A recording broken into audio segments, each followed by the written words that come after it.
Assalamualaikum warahmatullahi wabarakatuh. Alhamdulillahi rabbil alamin wa bihi nasta'inu ala umuri dunya waddin. Wassalatu wassalamu ala sayyidina wa habibina Muhammadin wa ala alihi wa sahbihi ajma'in, amma ba'd. Ayyuhal ikhwah, kita akan membahas masalah-masalah yang terkait dengan dhamir, ya. Karena ini banyak sekali kesulitan yang dialami oleh santri-santri, terutama yang baru belajar bahasa Arab, ya. Memang dhamir ini termasuk yang tersulit di dalam ilmu lugh. Sampai ada orang Arab mengatakan, laula dhamir la fahimal arabiyyata al-hamir. Andaikan tidak karena masalah-masalah dhamir seperti ini, pasti himar pun akan ngerti bahasa Arab. Jadi yang tersulit, bisa dikatakan yang tersulit dalam bahasa Arab itu adalah penggunaan dhamirnya. Baiklah, saya akan mulai. Dhamir itu, atau kita terjemahkan ke dalam bahasa Indonesia, adalah kata pengganti. Ya, dhamir itu adalah kata pengganti yang biasa kita dengar, huwa huma hum, hiya huma hunna, anta antuma antum, anti antuma antunna, ana nahnu. Itu dhamir, ya.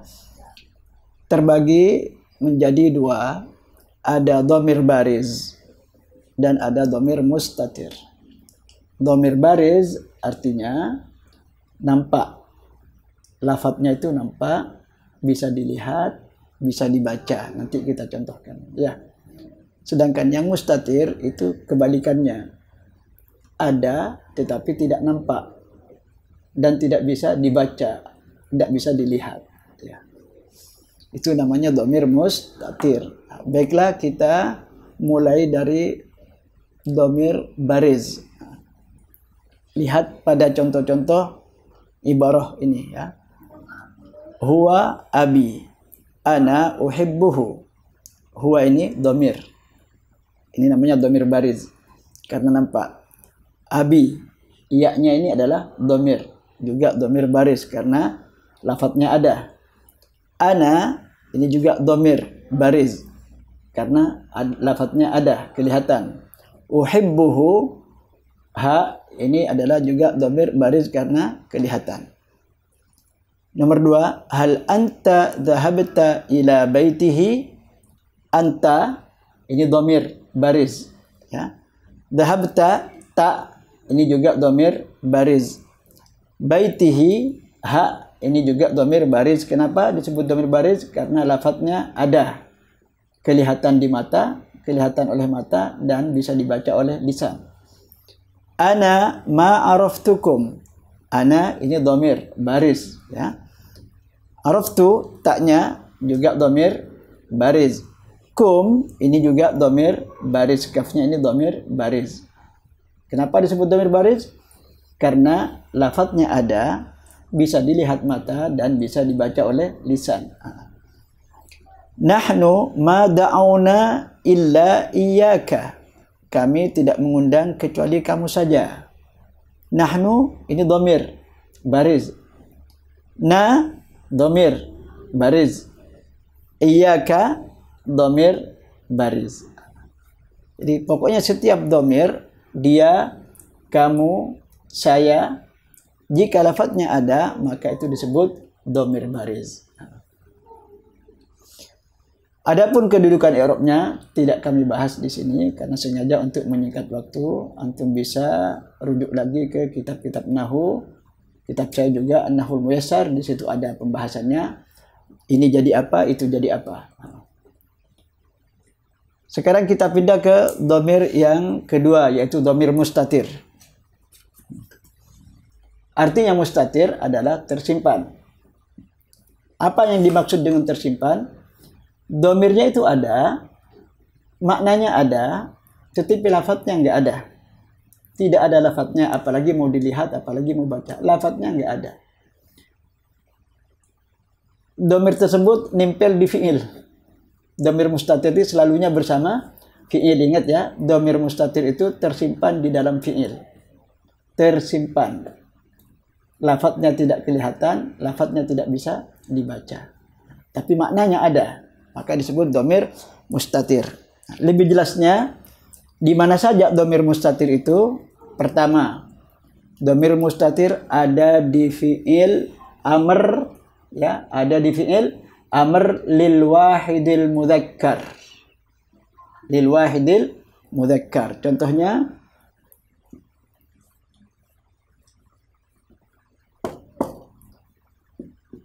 ihfaz. Ihfaz artinya hafalkanlah. Hafalkanlah. Saya ini bicara dengan kamu. Berarti di sini yang menghafal adalah kamu. Maka kamu ini adalah fa'il, ya. Tetapi kalau kita lihat, tidak ada dalam lafaz ihfaz ini, tidak kita lihat dhamir, enggak ada dhamirnya, enggak nampak gitu. Lafaznya enggak ada. Mana lafaznya anta? Enggak kelihatan. Nah, ini disebut dhamir mustatir. Jadi maknanya ada, tetapi lafaznya enggak ada. Jadi ini disebut apa? Dhamir mustatir. Ini yang pertama. Nah, jadi kalau ada yang tanya, dhamir mustatir itu di mana saja? Satu, di dalam fi'il, tersimpan di dalam fi'il amr lil wahidil mudzakkar. Lil wahidil mudzakkar. Nah. Yang kedua, ada di fi'il mudhari' lil mutakallim. Ada fi'il mudhari' lil mutakallim. Contohnya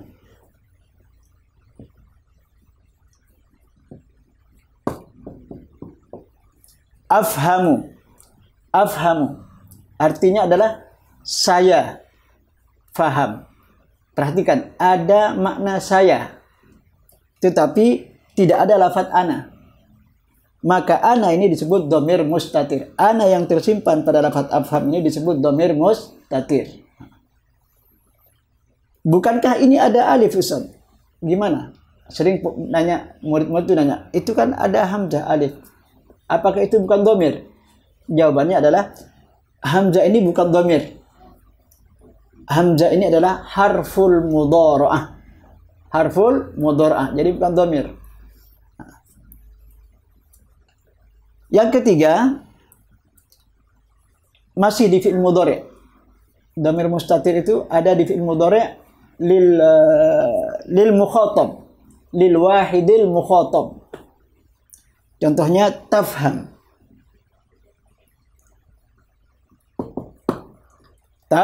Tafham artinya kamu faham. Kamu faham. Tafham kalau kita lihat adalah fi'il mudhari'. Di dalam tafham ini ada makna kamu, tetapi lafaz antanya tidak ada, tidak tampak. Nah, maka anta yang ada di sini disebut dhamir mustatir. Jadi pada lafaz tafham ini ada dhamir mustatir. Nah, takdiruhu anta. Biasanya dalam i'rab begitu, ya. Berikutnya adalah yang keempat,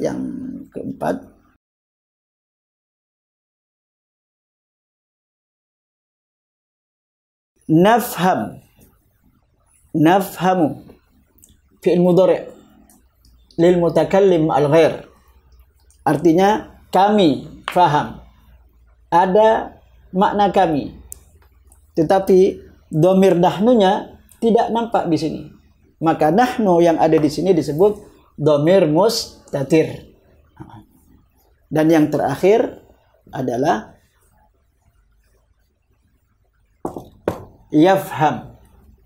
Dia faham, ya.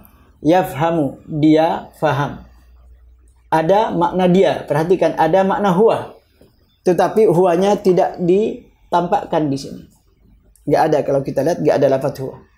Maka huwa yang tersimpan di dalam lafaz yafham ini disebut dhamir mustatir. Jadi demikian dhamir mustatir dan tempat-tempatnya.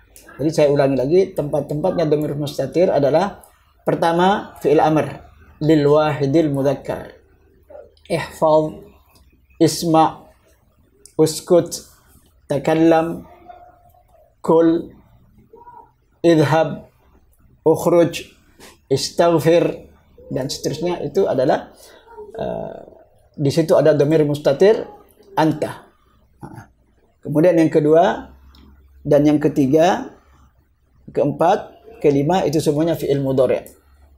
Fi'il mudhari' lil mutakallim, lil mukhatab, lil mutakallim al-ghair, dan lil ghaib juga. Adapun kedudukan i'rabnya, dhamir mustatir ini pasti jadi fa'il. Pasti jadi fa'il. Ingat, setiap dhamir mustatir pasti jadi fa'il.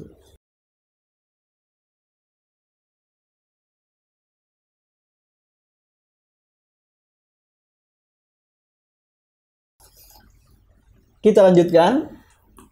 Dhamir mustatir ada dua macam. Ada wujuban, ada jawazan. Artinya wujuban tidak tergantikan, harus mustatir. Tidak boleh diganti dengan yang lain. Saya ulangi, maksud dari wujuban adalah wajib atau tidak boleh digantikan. Contoh tadi pertama apa? Ihfadz.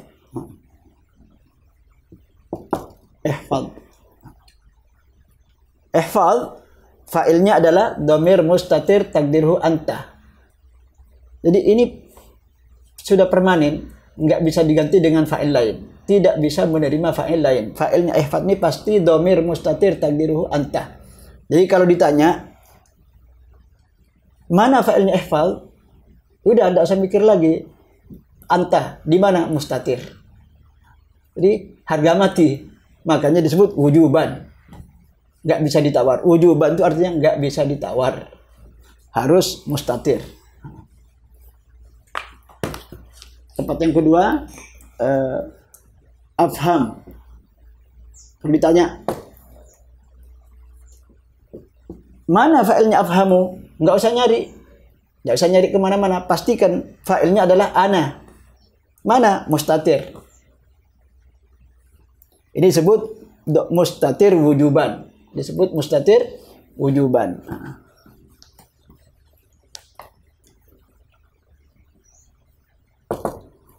Nafhamu. Nafhamu fi'il mudhari'. Mana fa'ilnya?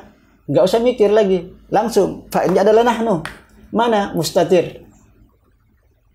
Mustatir. Jadi wujuban artinya tidak bisa diganti dengan yang lain. Harus mustatir.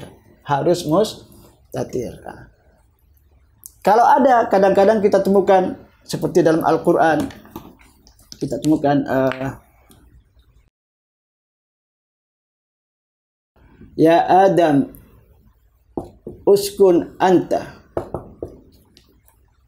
Tadi saya sebutkan bahwa fi'il amr termasuk tempatnya dhamir mustatir.